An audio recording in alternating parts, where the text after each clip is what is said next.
하나님 말씀 봅니다. 하나님 말씀 시편 139편 13절에서 16절까지입니다. 139편 13절에서 16절까지 같이 읽겠습니다. 주께서 내 내장을 지으시며 나의 모태에서 나를 만드셨나이다. 내가 주께 감사하오문 나를 지으심이 심히 기묘하심이라. 주께서 하시는 일이 기이함을 내 영혼이 잘 아나이다. 내가 은밀한 데서 지음을 받고 땅의 깊은 곳에서 기이하게 지음을 받은 때에 나의 형체가 주의 앞에 숨겨지지 못하였나이다. 내 형질이 이루어지기 전에 주의 눈이 보셨으며 나를 위하여 정한 날이 하루도 되기 전에 주의 책에 다 기록이 되었나이다. 아멘.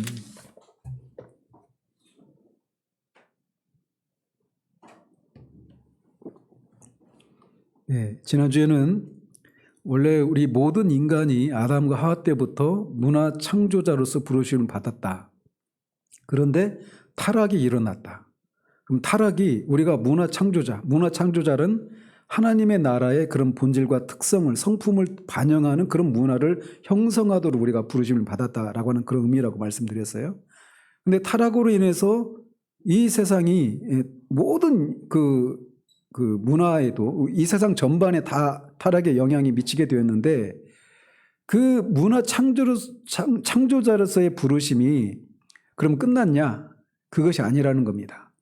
타락했음에도 불구하고 여전히 문화 창조자로서의 부르심은 변함이 없다. 왜? 십자가를 통해서 회복의 역사가 일어났기 때문이다 라고 말씀드렸습니다. 그럼에도 불구하고 타락 이전과 이후가 달라진 것이 있다면 타락 이전에는 이 하나님의 창조 세계가 어떤 죄의 영향이 없었기 때문에 문화 창조자로서의 사명을 감당하는 것에 어떤 방해나 이런 것이 없었단 말이죠. 그러나 타락으로 인해서 타락 이후에는 그렇게 타락이 모든 문화 전반에 영향을 미쳤기 때문에 문화 창조자로서의 부르심에는 변함이 없지만 그 사명을 감당하는데 이전과는 다르게 힘이 드는 그런 일이 있게 되었다라고 말씀을 드렸습니다. 기억이 안 나시겠지만 제가 그걸 전했습니다. 그러면서 이 문화 창조자로서의 사명을 감당할 때 타락 이후에는 이제 그냥 문화를 그래서 그냥 그대로 받아들여서는 안 되고 그 문화는 다 죄로 오염되어 있기 때문에 그런 것들을 그 흐름에 그냥 우리가 순응해서 가는 것이 아니라 그것을 맞서서 그것들을 변혁시키는 이런 식으로의 문화 창조 사역을 창조자로서의 그런 사명을 감당해야 된다. 여기까지 말씀을 드렸습니다. 아닌지 한번 확인해 보십시오. 자, 그러면서 이제 이어서 그러면 우리는 이제 부르심을 받았단 말이에요. 그렇게 문화 창조자로서의 부르심을 받았는데 이 부르심에는 이중적인 부르심이 있다라는 겁니다. 어떤 의미에서 이중적인 부르심인가? 이 내용을 이제 오늘 살피려고 하는 겁니다. 이 책의 저자가 데니엘 로우라고 하는 분인데 이분은 프란시스 셰퍼의 제자입니다. 근데 또다시 이제 프란시스 셰퍼의 제자 중에 한 분이었던 오스 기니스라고 하는 분이 있습니다. 여러분 이분의 그 책들을 여러분에게 강추합니다. 그래서 이분의 책들 중에 뭐 고통, 하나님 앞에 서단가, 고통의 문제를 다루는 것 중에 제가 읽었던 책들 중에 뭐 손에 꼽을 만큼 탁월한 책입니다. 고통의 문제를 다룬 것 중에. 제럴드 시처 목사님보다 제가 볼 때는 더 논리적이고 조직적이고 신학적이에요. 아주 탄탄합니다. 그래서 그 오스기니스라고 하는 분의 책을 강추를 드리는데 그 중에 소명이라고 하는 책이 있습니다. 그분의 책 중에 소명이라고 하는 책에서 오스기니스가 이렇게 말을 했어요. 부르는 자, 영어로는 콜러가 없다면 소명, 콜링도 없이 오직 일만 있을 뿐이다. 이렇게 얘기를 했습니다. 다시 말씀드릴게요. 부르는 자가 없다면 소명은 없이 오직 일만 있을 뿐이다. 라는 겁니다. 그래서 무의미한 일, 아무런 목적도 없는 그냥 일만 있을 뿐이다라는 것이죠.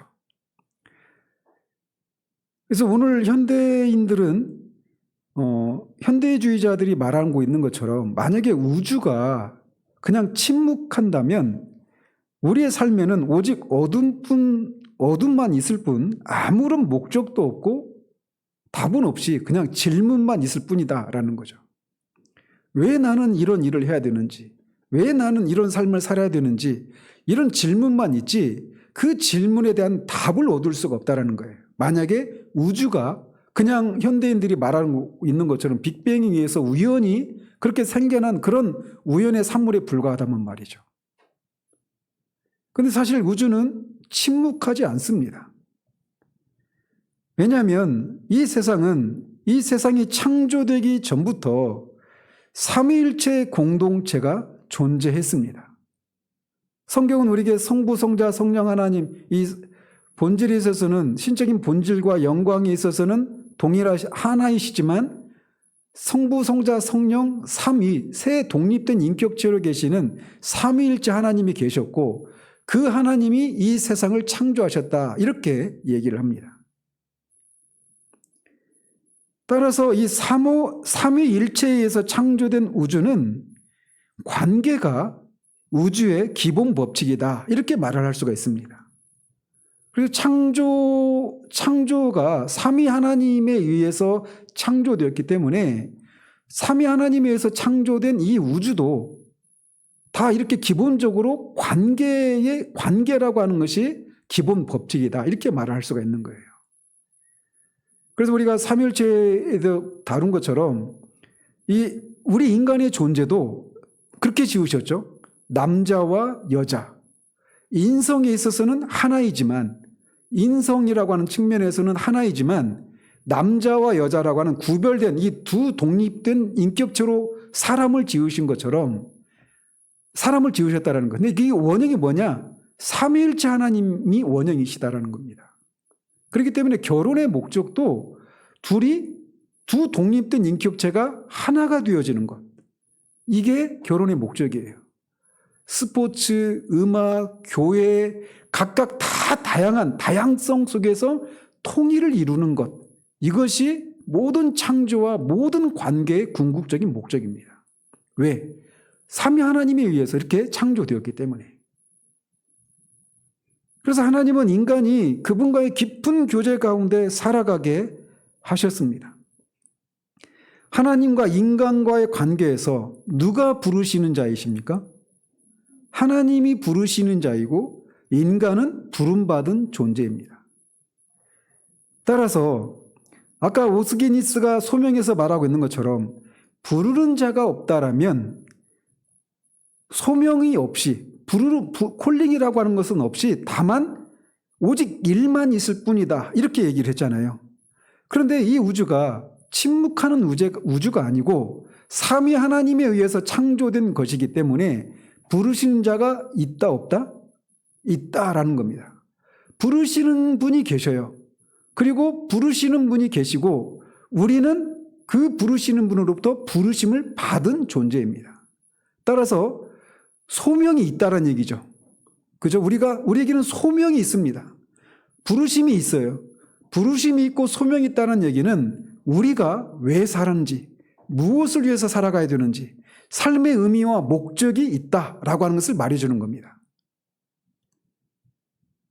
따라서 우리의 소명, 우리의 부르심은 만물의 질서를 세우며 그 질서 안에서 특별히 나를 위해서 자리를 마련하신 주권자 하나님, 삼위일체와의 관계 속에서 그것이 발견된다는 거예요. 하나님과의 관계 속에서 내가 어떤 자리로 부르심을 받았는가가 규명이 되고 거기에서 내 소명이 이것이구나 라고 하는 것이 발견된단 말이죠.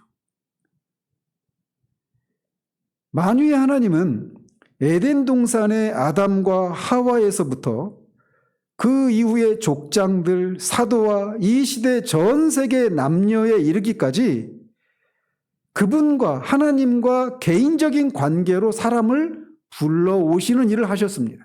그리고 지금도 그런 일을 하시죠. 그리고 또 그들을 부르셔서 그분의 나라를 확장하는데 각자에게 주어진 임무를 감당하라고 명을 내리고 계십니다. 먼저 우리는 무엇보다도 주된 구원으로 우리가 부르심을 받았습니다. 즉 이거를 이 저자는 이렇게 표현을 해요. 모든 믿는 자가 반드시 응답하며 나아가야 하는 1차적 부르심이다. 이렇게 말을 합니다. 그러니까 부르심은 1차적인 부르심이 있고 또 2차적인 부르심이 있다. 이렇게 이중의 부르심이 있다. 이렇게 말을 해요. 근데 1차적인 부르심이 뭐냐? 타락으로 말미암아 깨뜨려진 하나님과 우리 사이의 관계를 회복하고 하나님으로부터 우리가 하나님이 주시는 구원을 받을 수 있도록 그런 구원으로의 부르심, 그게 1차적인 부르심이다. 이렇게 말을 하는 거예요. 그런데 그냥 그렇게 구원받고 이제 우리가 어떻게 살든지 상관하지 않고 우리를 내버려 두시는 것이 아니라 2차적인 부르심이 있다는 겁니다. 그리고 1차적인 부르심과 2차적인 부르심은 그게 서로 상관이 없는 게 아니라는 겁니다. 1차적인 부르심만 있고 2차적인 부르심이 없는 그런 부르심은 없다라는 겁니다. 이것은 항상 같이 가야 된다는 거예요. 그럼 2차적인 부르심이 뭐냐? 이거는 모든 믿는 자에게 각기 다르게 주시는 부르심, 다른 말로 직업으로의 부르심이 2차적인 부르심이다. 이렇게 말을 하고 있습니다. 그래서 구원받도록 부르시는 1차적인 부르심이 있고 구원받은 자들이 그들의 직업을 통해서 하나님이 명하신 하나님 나라를 확장하는 이 사명을 위해서 우리를 각자의 직업이라고 하는 이 2차적인 부르심으로 우리를 부르셨다. 이렇게 말을 하고 있는 겁니다. 그래서 1차적인 부르심과 2차적인 부르심, 이 이중의 부르심이 있다라는 것이죠. 따라서 2차적인 부르심이란 뭐냐? 그리스도 안에서, 이게 먼저입니다. 그리스도 안에서 우리 각자가 하나님 나라를 확장하는데 나름의 역할을 수행하도록 부르심을 받았다라고 하는 것을 의미하는 거예요. 이것은, 이 부르심은 하나님이 별마다 다 이름을 부여하셨잖아요. 그리고 별의 모양도 다르고 이름도 다르고 별의 그런 밝기나 이런 게 다 다르죠. 그런 것처럼 각자에게 주어진 부르심의 자리 또한 다 다르다라는 겁니다. 구원으로의 부르심은 다 예수 그리스도를 통한 부르심이라고 하는 측면에서, 그리고 그렇게 부르심 받은 자들에게 약속하시는 그 구원의 복이 다 동일해요. 그래서 거기는 어떤 차이가 없습니다. 1차적인 부르심에는. 그렇지만 2차적인 부르심은 별이 모두가 다른 것처럼 2차적인 부르심은 다 다르다라는 겁니다. 주님은 나라가 임하시오며 뜻이 하늘에서 이루어진 것 같이 땅에서도 이루어지이다 라고 그렇게 기도하셨습니다. 우리는 이 기도를 우리가 아주 진지하게 받아들여야 돼요. 우리는 하나님 나라에 들어오라고 하는 부르심을 받았습니다. 그게 1차적인 부르심입니다. 그리고 그 다음으로는 우리가 성경적인 형이상학적인 진리와 성경적인 윤리적 정의, 성경적인 심미적인 아름다움을, 즉 진선미, 이 성경적인 진리와 선과 아름다움을 우리의 믿음과 직업을 통해 모든 삶의 영역에서 적용함으로써 이 세상에까지 하나님의 나라를 확장하라라고 하는 부르심으로 우리가 부르심을 받았다라는 겁니다. 그러니까 이거를 2차적인 부르심이라고 하는 거예요. 그러니까 2차적인 부르심은 아시겠죠? 구원받은 사람, 구원으로의 초청은 1차적인 부르심이라면 구원받은 사람들이 이제 구원받고 이제 그 부르심에 우리가 순종을 해서 구원을 받고 그냥 사는 것이 아니라 우리 각자의 삶의 자리로 흩어져서 거기에서 하나님 나라를 확장하는 일에 그렇게 살라고 우리를 부르셨다라는 겁니다. 그러니까 그거를 2차적인 부르심 이렇게 말한다는 말이죠. 그래서 이제 그런 거를 뭐라고 말을 합니까? 그런 거를 우리가 천직 이렇게 말을 하잖아요. 천직, 직업을 뜻하는 영어 단어가 vocation이라고 하는 단어입니다. vocation. 근데 이게 라틴어 보카치오로에서 나온 단어예요. 그래서 이게 소명, 소환, 하나님으로부터 온 부르심, 이런 의미가 있는 거예요. 이 보카치오라고 하는 단어가 원래 부르다라고 하는 보카레라고 하는 단어에서 나왔습니다. 그러니까 보카치오가 보카레라고 하는 단어에서 나왔단 말이죠. 근데 보카레는 부르다, 이런 의미가 있는 거예요. 그런데 여러분 그 영어 사전 중에 웹스터 영어 사전이 있죠. 웹스터. 웹스터가 사람 이름인 거 아세요? 그 노아 웹스터입니다. 그 웹스터 사전을 지은 사람이 이름이 노아예요. 노아. 근데 이 노아 웹스터가 1828년판 웹스터 사전에서 천직으로 우리가 부르는 이 보케이션이라고 하는 단어를 이렇게 정의를 내렸습니다. 근데 이 단어 속에 정의가 굉장히 여러 가지 의미가 들어있어요. 우리가 보케이션이라고 말하면 우리가 그냥 직업, 천직 이렇게만 생각하잖아요. 그러니까 우리가 어떤 직장에서 어떤 일을 하는지 이런 개념으로 먼저 이 단어를 접하잖아요. 그렇게 이해를 하잖아요. 그런데 웹스터는 이 1820년판 웹스터 사전에서 이 보케이션이라고 하는 단어를 다르게 정의를 내립니다. 성경적인 개념으로서 정의를 내려요.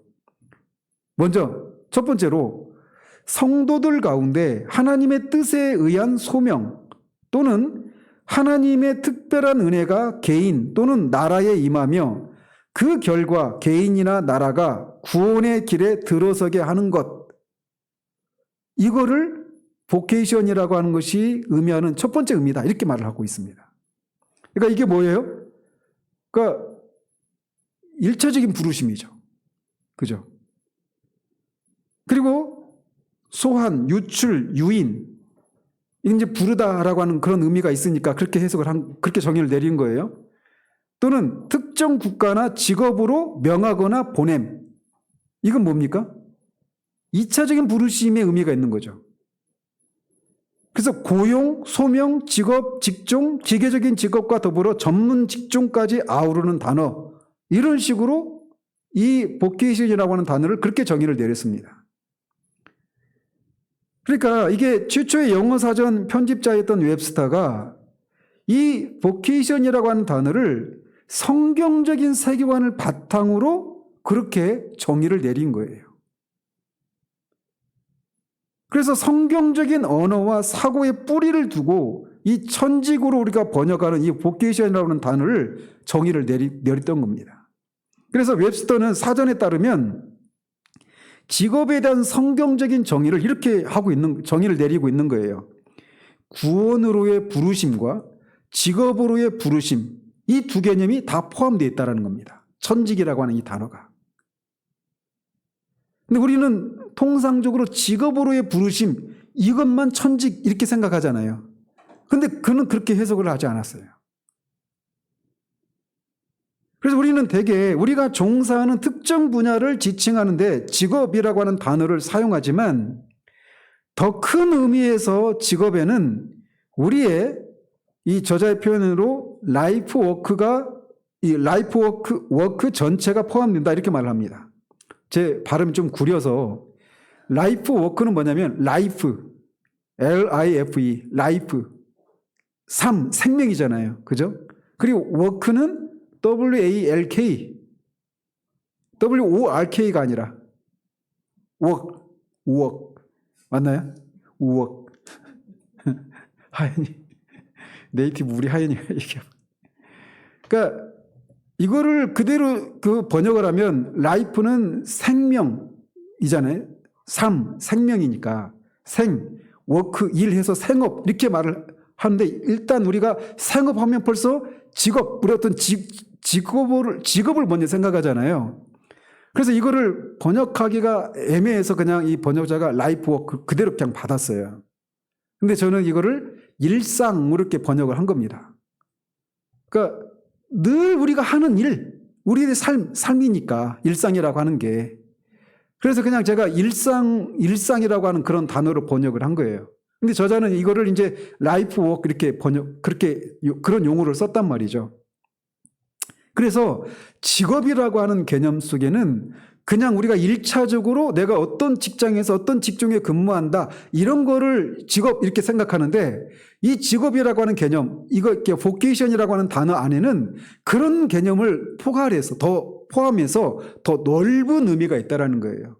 그러니까 우리가 날마다 일상의 삶을 살아가면서 하는 모든 우리의 삶과 일, 그런 모든 것들을 다 vocation 이렇게 말할 수 있다는 것이죠. 아시겠죠?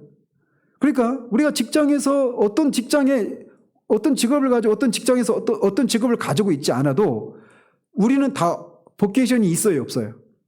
다 있는 겁니다. 우리의 삶이 살아 있으니까. 그죠?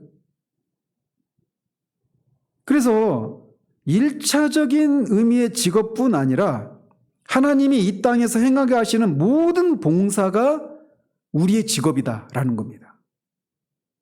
아시겠죠? 다시 말해서 믿는 자를 향한 하나님의 부르심은 그리스도께로 나아가라고 하는 부르심이면서, 또 동시에 믿는 자 개개인을 향한 부르심은 이 세상에서 하나님 나라의 도구가 되라고 하는 부르심이다. 이렇게도 말할 수 있는 거예요. 그래서 생명으로 나아가라고 하는 일반적인 부르심과 일하라고 하는 특별하고 독특한 부르심, 바로 그것이 라이프 워크로의 부르심이다. 이렇게 저자가 정의를 내려요. 그러니까 생명과 일, 이거를 그 조합을 하고 있는 겁니다. 1차적인 부르심과 2차적인 부르심, 이거를 포함한 단어가 라이프 워크. 이 vocation이라고 하는 이 단어를 영어로 이제 라이프 워크이라고 하는 이런 새로운 단어를 이제 신조어를 만들어낸 거예요. 이 원래 직업이라고 하는, 이 천직이라고 하는 이 vocation이라고 하는 단어가 구원받으라고 부르신 그 1차적인 부르심과 구원받은 자들이 자신의 각자의 삶의 자리에서 하나님 나라의 가치관을 실현하면서 하나님 나라를 확장하는 그런 일로 우리가 부르심을 받았다라고 하는 2차적인 부르심까지 포함된 개념이니까, 이거를 표현하기 위해서 라이프 워크 이렇게 이 신조어를 만들어냈단 말이죠. 아시겠죠? 그래서 우리의 삶과 일 전체를 하나님의 부르심이라고 하는 맥락에서 이해할 때만 성경적인 직업 신학이 구축될 수가 있는 겁니다. 그래서 우리가 앞에서 살펴왔던 것처럼 종교 교육자들은 부르심이라고 하는 개념을 삶의 더 넓은 영역까지 확장을 하고 적용을 했습니다. 그래서 그전에는 수도사와 성직자들 뿐만 아니라 모든 그리스도인이 합법적인 직업으로 부르심을 받은 이들이다, 이렇게 가르쳤어요. 그러니까 예전에는 하나님으로부터 부르심을 받은 사람들은 수도사나 성직자와 같은 소위 어떤 영적인 일들, 복음을 직접적으로 전하고 하나님을 섬기는 것과 직접적으로 관련되어 있는 그런 사람만 부르심을 받은 사람이다, 소명자다, 이런 인식이 있었는데 종교개혁 때 이거를 다시 성경적인 개념으로 회복하는 일이 있었단 말이죠. 그래서 그런 성직자와 수도사들만 부르심을 받은, 소명을 받은 것이 아니라, 목사들만 소명을 받은 것이 아니라 일반 성도들이 그 직업이 합법적인 직업이라면 그 사람들도 다 부르심을 받은 사람이다, 소명자다, 이렇게 얘기를 하고 있는 거예요. 이 첫 출발점 우리가 거기서부터 출발했잖아요. 그죠? 그래서 종교교육 사상의 영향을, 감동을 받은 그리스도인들이 총체적인 성경적인 세계관을 회복하면서 이 가르침이 유럽 전역으로 퍼져나가게 된 겁니다. 종교개혁자들이 이해했던 대로 하나님의 부르심은 조각조각 나뉘어 있지 않습니다. 총체적이고 통합적이고 포괄적이다, 이렇게 말을 할 수 있어요. 즉 우리의 존재 전체와 실체 전체를 아우른다라는 겁니다. 이게 무슨 말이냐면, 오늘날의 교회는 앞에서도 계속 우리가 살펴왔던 것처럼 잘못된 이원론에 입각해서 우리가 하나님이 우리를 부르셨다라고 할 때 그 부르심을 영원히 영생을 얻기 위한 구원의 부르심으로만 한정해서 생각을 한단 말이에요. 근데 이거는 그리스 헬라 철학의 잘못된 이원론에 오염된 이런 생각이라고, 이거를 우리가 앞에서 벌써 몇 달 전에 살폈잖아요. 그런데 이 하나님의 부르심은 그렇게 영혼의 구원을 위한 부르심, 여기에 한정된 게 아니라는 거예요. 우리의 삶 전체를 아우르는, 포괄하는 그것까지 포함해서 하나님의 부르심이다, 이렇게 말을 한다는 것입니다. 여기까지 접수가 됐죠. 그래서 우리가 이 책의 서두에서 이 필리핀의 이 마오쩌둥주의, 그들이 이제 NPA라고 하는 뉴 피플스 아미라고 하는 그런 이 민다나오라고 하는 섬에 있는 공산주의자들이 있습니다. 거기에. 근데 그 사람들을 마오쩌둥주의라고 해요. 마오쩌둥주의가 뭐예요? 마오쩌둥은 모택동이잖아요. 중국에. 그러니까 그 모택동의 사상을 따르는 공산주의자들, 이 사람들은 이제 마오쩌둥주의자들 이렇게 부른단 말이죠. 그런데 그렇게 마오쩌둥주의 반군에 합류할 생각을 하고 있는 필리핀 청년들에게 어떤 선교사가 이제 얘기를 한 거예요. 그래서 그 청년들에게 마오쩌둥주의의 어떤 부분이, 쉽게 말해 그냥 마오이즘이라고 합니다. 영어로. 마오이즘 발음이 더 쉬워서 제가 마오쩌둥주의 하니까 발음이 잘 안 돼요. 마오이즘의 어떤 부분이 기독교와 다르다고 생각하는지 선교사가 물었단 말이죠. 그러자 그 그룹의 리더격인 청년이 이렇게 답을 했었습니다. 이것도 이제 제가 벌써 몇 달 전에 처음에 두 번째 시간에 제가 인용해 드렸던 부분인데, 마오이즘은 우리에게 네 가지 필수 요소를 제시합니다.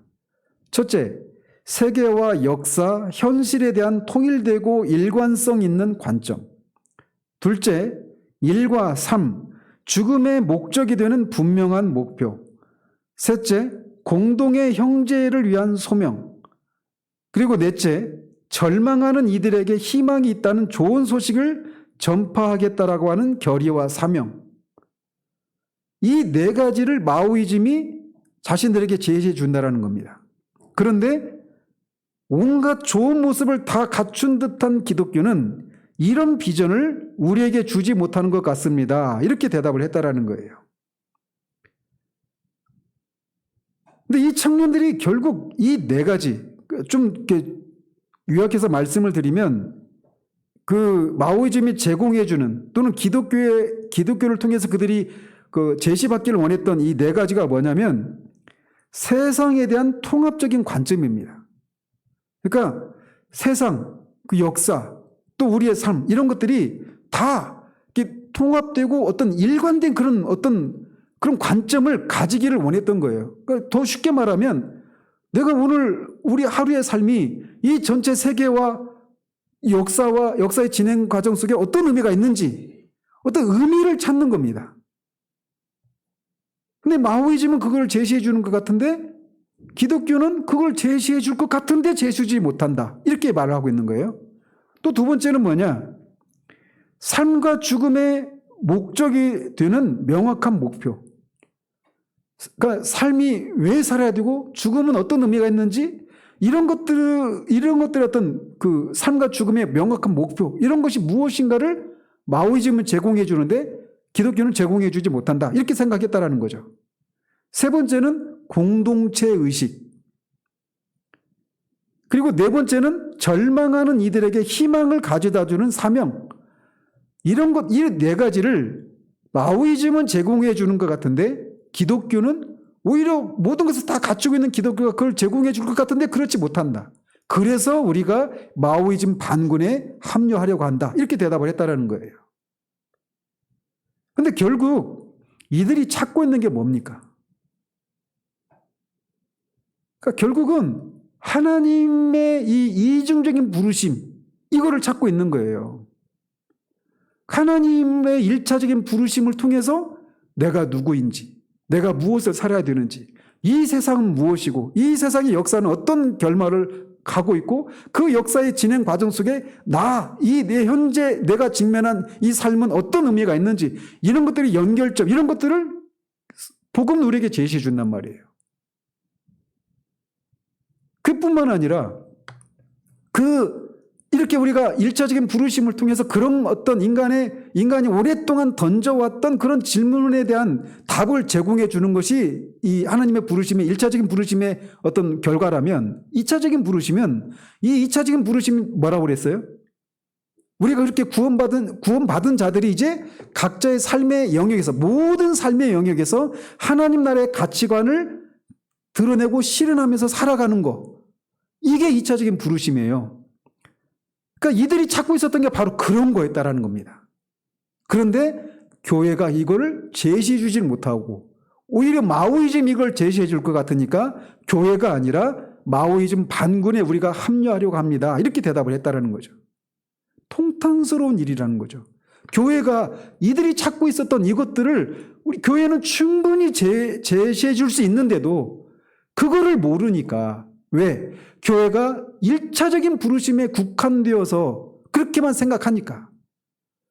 우리가 예수 그리스도를 믿어서 구원을 받는 그런 생명을 얻는 생명의로의 부르심, 이 부르심만 있는 것이 아니라 일하라, 우리의 삶의 자리 가서 아큐파이해라, 점령해라, 모든 삶의 영역에서 하나님 나라의 그런 가치관들을 실현하고 하나님의 본질과 성품을 반영하는 하나님 나라의 문화를 창조하는 그런 사역을 감당해라. 이 2차적인 부르심이 모든 부르심에 다 포함되어 있는데 이거를 제공해 주지 않으니까 이들이 교회가 아니라 마오이즘 반군을 찾아 나섰다라는 얘기예요.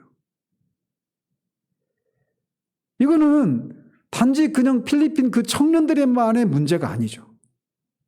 이건 우리 구원받은 우리들의 문제이기도 합니다. 이 시대에.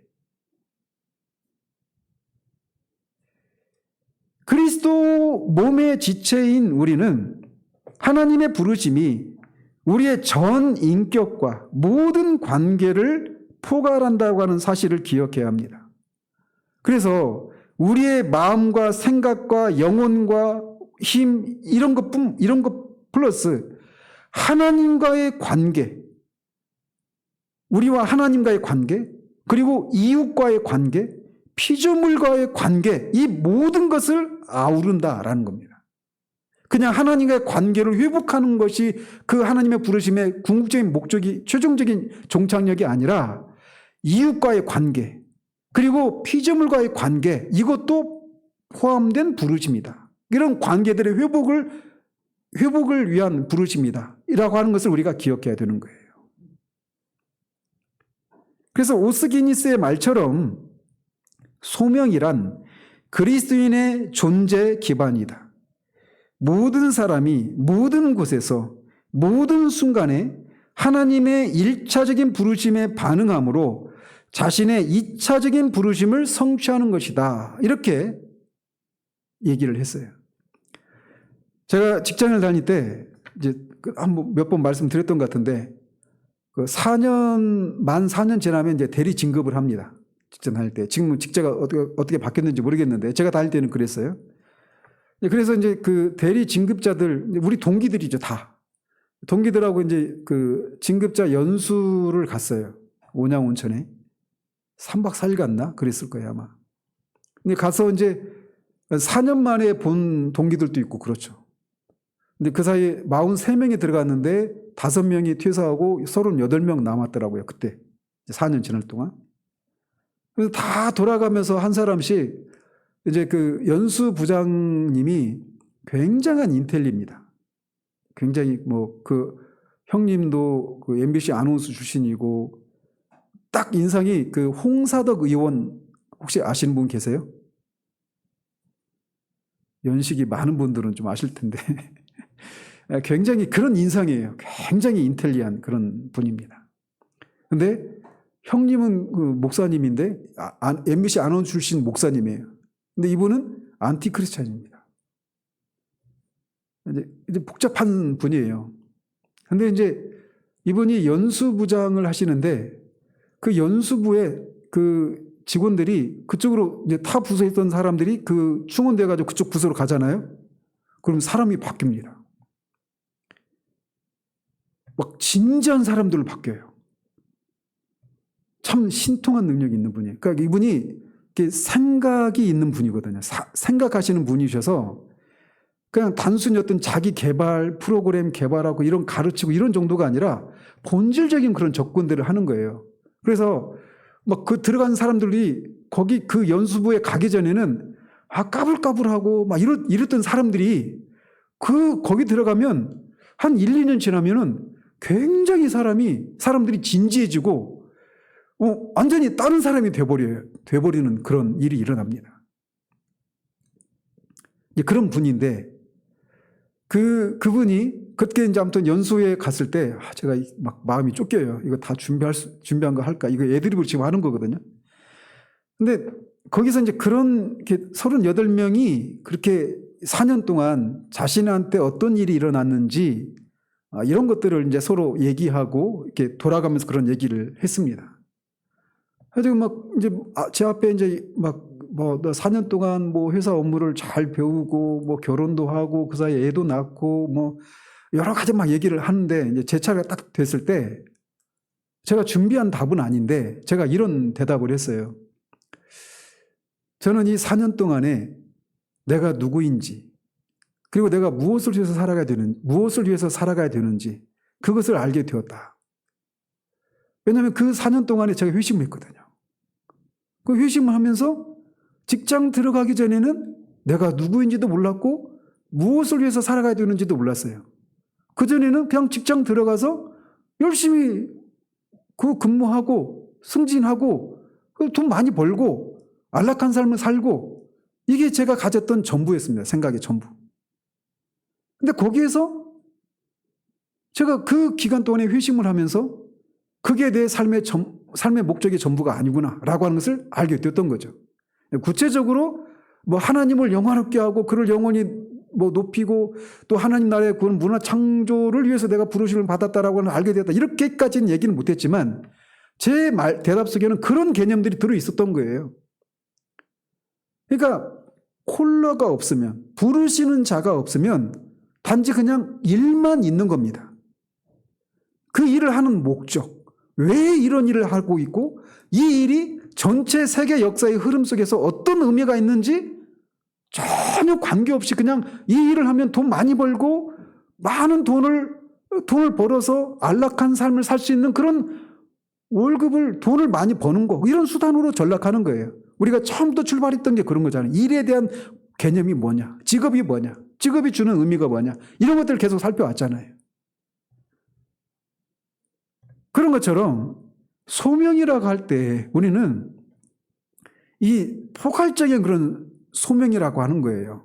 이 하나님 우리를 부르셨을 때는 영혼 구원으로의 부르심뿐만 아니라 부르심 받은 우리가 각자의 삶의 자리로 들어가서 하나님이 우리에게 주신 그런 자연적인 은사와 영적인 은사를 사용해서 우리의 삶의 자리에서 날마다의 삶의 자리에서 그렇게 하나님 나라의 가치관을 드러내고 실현하는 그런 삶을 살아서 하나님의 나라를 확장하는 그런 일을 하도록 우리를 부르셨다라는 겁니다. 그러니까 모든 그리스도인이 다 그런 부르심을 가지고 있는 거예요. 이 부르심이 없는 그리스도인은 없습니다. 왜? 이거는 동전의 양면과 같아서 뗄래 뗄 수가 없는 거예요. 반드시 1차적인 부르심, 영적인 구원애로의 부르심이 있다면 이런 직업애로의 부르심도 같이 있다라는 겁니다.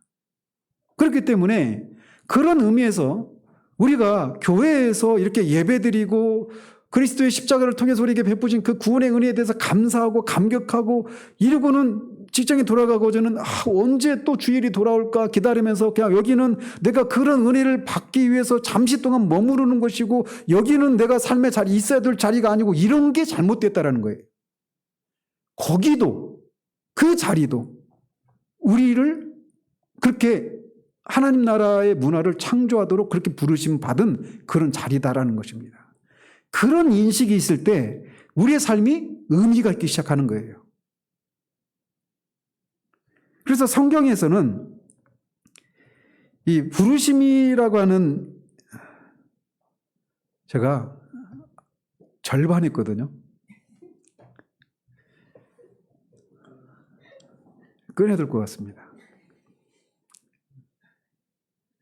직업에 대해서만 다시 정리 드릴게요. 직업, 보케이션. 이 보케이션이라고 하는 말 안에는 두 가지 그런 이 부르심이 다 포함되어 있다는 겁니다. 1차적인 부르심과 2차적인 부르심. 그래서 우리가 구원을 받는 것으로 끝나는 것이 아니라 구원받은 우리가 이제 어떻게, 어디에서, 무엇을 위해서 살아가야 되는가에 대한 부르심도 같이 있다라는 겁니다. 그럼 그걸 어떻게 해야 되느냐? 우리의 삶의 자리에서 하나님 나라의 가치관을 실현하면서 그런 것을 통해 하나님 나라를 확장하는 그런 일로 우리가 부르심을 받았다라는 겁니다. 그리고 이 부르심은 각자 다 다릅니다. 다 다릅니다. 별의 이름이 다 다른 것처럼 오직 그 사람만이 감당할 수 있는 그 일을 하도록 우리를 부르셨다라는 겁니다. 그리고 이런 일들이 다 개별적으로 하고 있는 일이지만 총체적이라는 거예요. 이 하나님 나라를 건설하시고 하시는 하나님의 그 큰 계획 속에 우리의 삶의 자리가 있다. 우리가 그 삶의 자리에서 하는 일이 의미가 있다. 라고 하는 거. 이걸 우리가 기억할 때 우리에게 시시하고 의미가 없고 빨리 해치워버려야 될 그런 일이란 없다. 그 자리가 불법적인 일이 아니라면, 불법적인 자리가, 불의한 자리가 아니라면 그 모든 것들이 다 의미가 있게 되는 겁니다. 그러니까 마치 이런 거예요. 그러니까 그런 의미를 찾기 시작할 때 삶이 경유로 가득합니다. 그렇잖아요?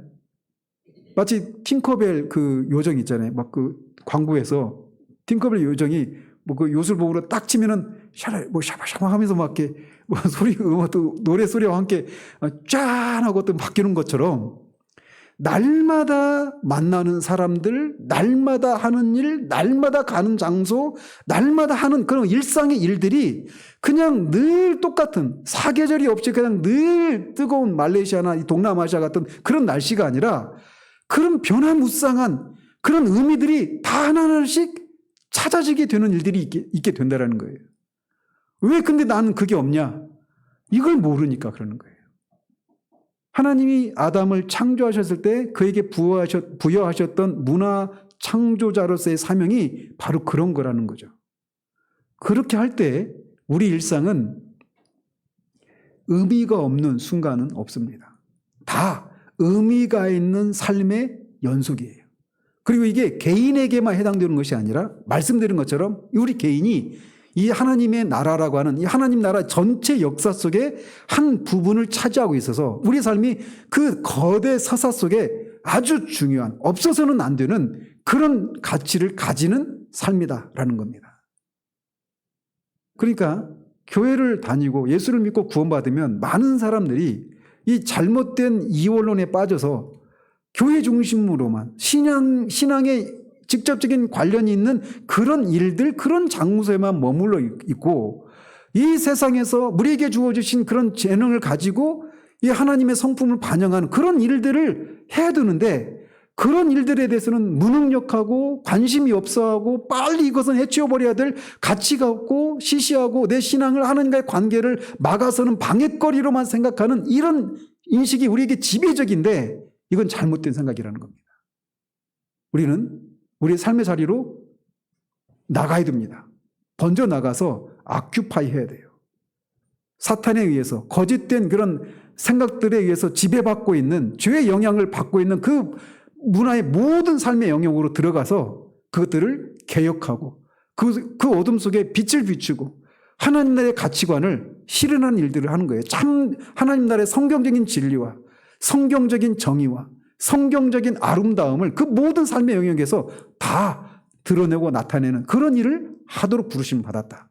목사만 아니라는 겁니다. 모든 신자가, 모든 그리스도인이 오늘 갓 출생한 사람이든 아니면 오래된 사람이든 다 그런 자리로 부르심을 받았다는 겁니다. 왜 우리는 그걸 모르냐?